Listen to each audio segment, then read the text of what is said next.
یہ ذکر پہلے آ چکا ہے کہ لوط علیہ السلام سیدنا ابراہیم علیہ السلام کے بھتیجے تھے۔ سیدنا لوط علیہ السلام کے باپ کا نام ہاران تھا، جو تارخ یعنی آزر کے بیٹے تھے۔ اللہ تعالیٰ نے لوط علیہ السلام کا پورے قرآن میں 27 بار ذکر کیا ہے۔ یہ ذکر 14 سورتوں میں متفرق مقام پر آیا ہے۔ آپ کا والد آپ کے بچپن ہی میں فوت ہو گیا تھا، اس لیے آپ نے اپنے دادا آزر کے گھر اپنے چچا ابراہیم علیہ السلام کے ہاں پرورش پائی۔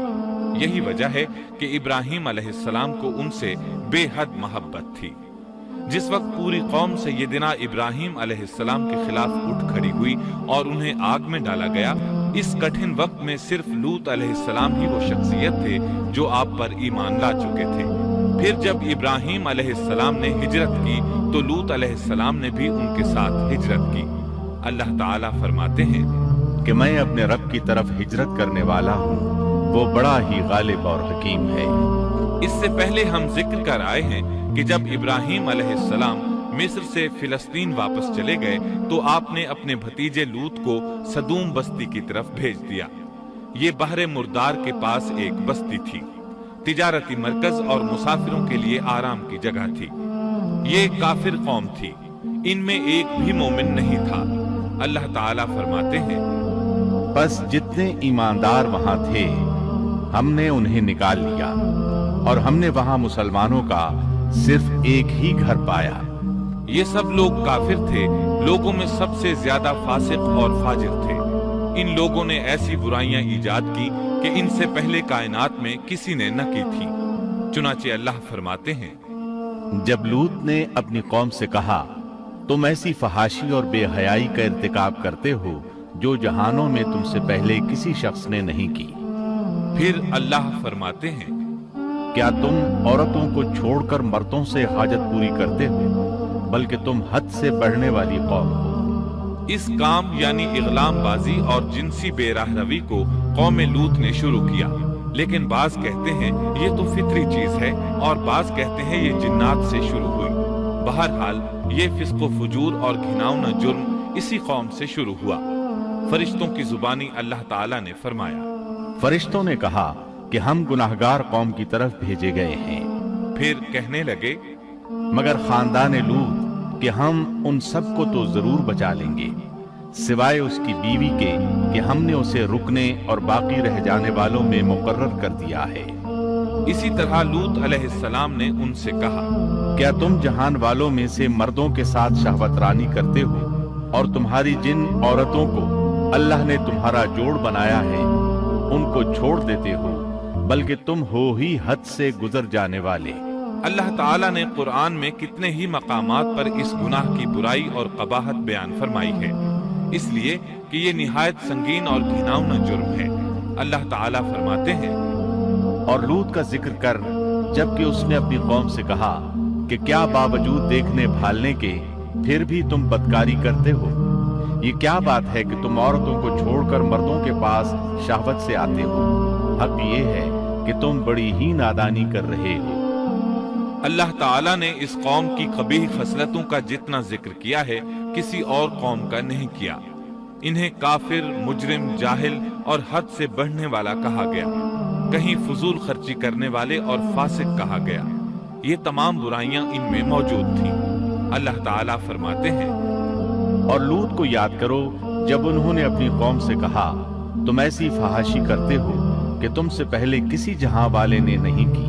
کیا تم مردوں کے پاس بدفعلی کے لیے آتے ہو اور راستوں میں ڈاکے ڈالتے ہو اور مجالس میں نہایت برے کام کرتے ہو؟ یہ لوگ اس قدر خبیث تھے کہ بھری مجلس میں برے برے کام کرتے تھے۔ مثلاً سب کی موجودگی میں زوردار آواز کے ساتھ ہوا خارج کرتے، پھر اپنی اس حرکت پر ہنستے۔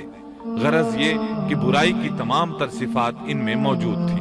لوط علیہ السلام پھر بھی انہیں سمجھاتے رہے، لیکن وہ جھٹلاتے ہی رہے۔ اللہ تعالیٰ فرماتے ہیں قوم لوط نے پیغمبروں کو جھٹلایا، جبکہ ان کے بھائی لوط نے ان سے کہا کہ تم اللہ کا خوف نہیں رکھتے۔ میں بلا شبہ تمہاری طرف امانت والا پیغمبر ہوں، اللہ سے ڈرو اور میری اطاعت کرو، اور اس کام پر میں تم سے کوئی اجرت اور مزدوری نہیں چاہتا۔ میرا